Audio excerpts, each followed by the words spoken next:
Hi friends, we're going to continue to learn a little bit more about one of our heroes, Jane Goodall, who of course was a woman that helped change the world.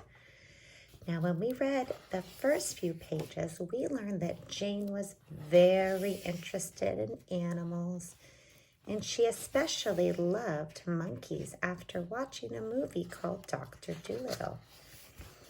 Now, Jane told her mother that she always wanted to be a scientist, and her mom said, if you don't give up, you'll find a way. We will continue on. I never forgot that. Soon, I had my chance. One of my school friends invited me to visit her family in Kenya. That's right, in Africa. To pay for the trip, I worked as a waitress and hid my money under the carpet. One day, I closed the curtains, counted it all. I've got enough. I'm going to Africa. The trip took 21 days by boat. I was 23 years old. It all seemed like a dream until I saw a giraffe who stared directly at me. It had dark eyes, long lashes, a black tongue, and was chewing acacia thorns. I knew my dream was coming alive. Finally, I was in Africa, like Dr. Dolittle.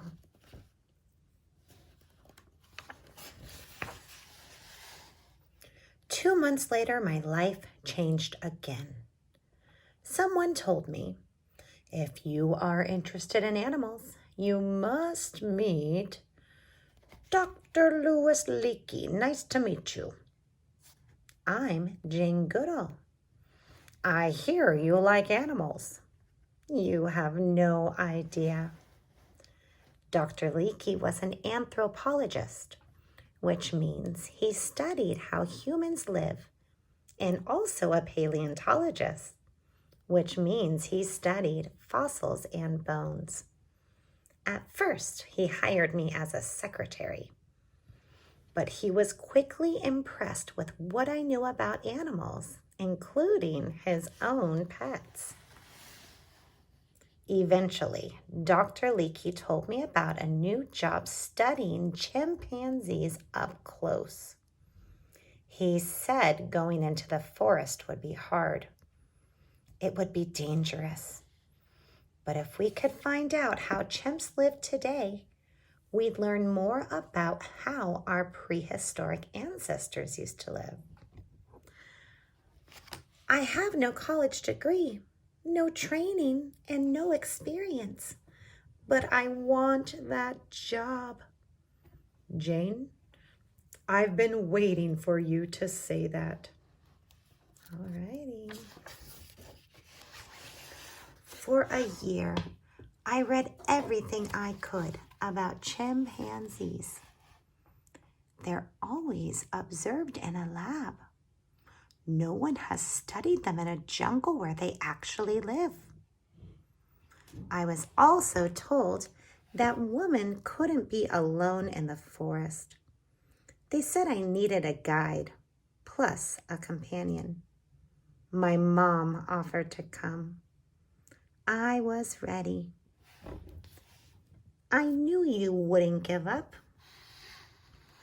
I'll never forget the day, July 16th, 1960, the day I first set foot in what is today known as the Gombe National Park in Tanzania, Africa. At 26 years old, I had finally made it to the home of the chimpanzees.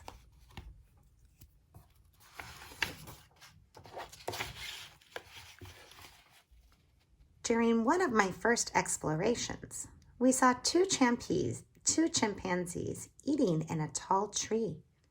They noticed us and they ran away. They're scared of us. The next day, we didn't see any chimps. There were no chimps the day after that either. For months, I tried to get close, but they kept running away. Then I started going alone, just me. I'd go to a high area called the peak and look down with my binoculars. This was my secret.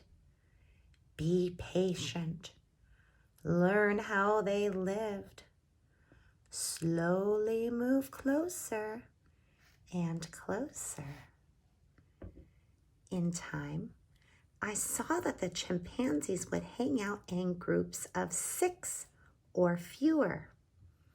The female chimpanzees would be with the children. The male chimps would be with one another. These weren't mindless animals. This was a community. Still, it took nearly a year before I could get within 100 yards of the chimpanzees. One day, I came back to camp and found out one of the male chimpanzees took our food, including your bananas. Fantastic! That means they're not scared of me now. I'll bet he'll be back tomorrow. The next day I waited and waited. There were no chimpanzees in sight. Then at 4 p.m., I heard a rustling noise by my tent. It was the large male chimpanzee with a thick beard. David Graybeard. That was the name I gave him. Back then, people told me there was a certain way to study animals, that I shouldn't give the chimpanzees names. They said animals were supposed to have numbers, not names. Why? They thought animals didn't have personalities or emotions. They thought that if we gave them names, we'd start pretending that they were like us.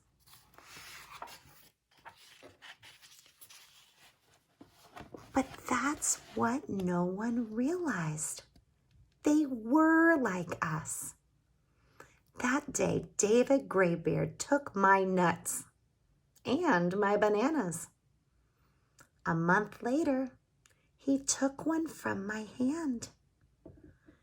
Even later, out in the forest, he slowly approached me and checked to see if I had a banana in my pocket. It was one of my proudest moments. Having the other chimpanzees now understand that I wasn't a threat. I was their friend, and they were mine.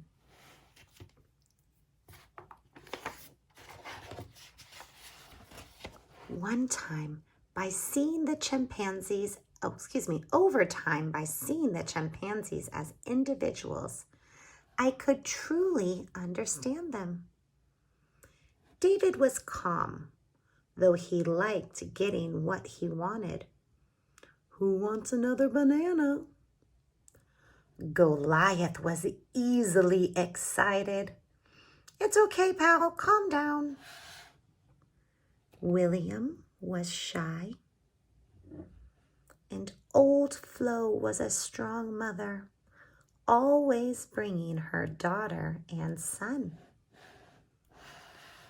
As I watched, I learned one of the coolest things of all.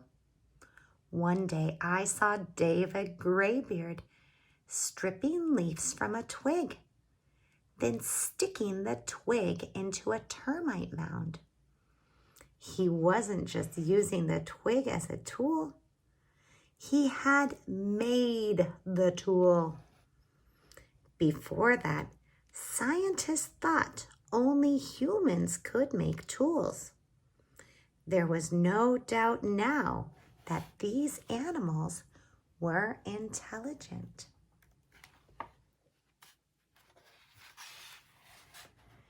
In my life, people told me there was a certain way to do things, a certain way to study animals, a certain way that girls should behave.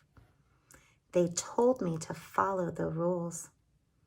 Instead, I followed my gut. In your life, it will be easy to see how others are different from you. But there's so much more to gain if you instead see how alike we are. All of us living things share so much. We have so many things in common. When we realize that and look out for each other, that's the most beautiful way to live together.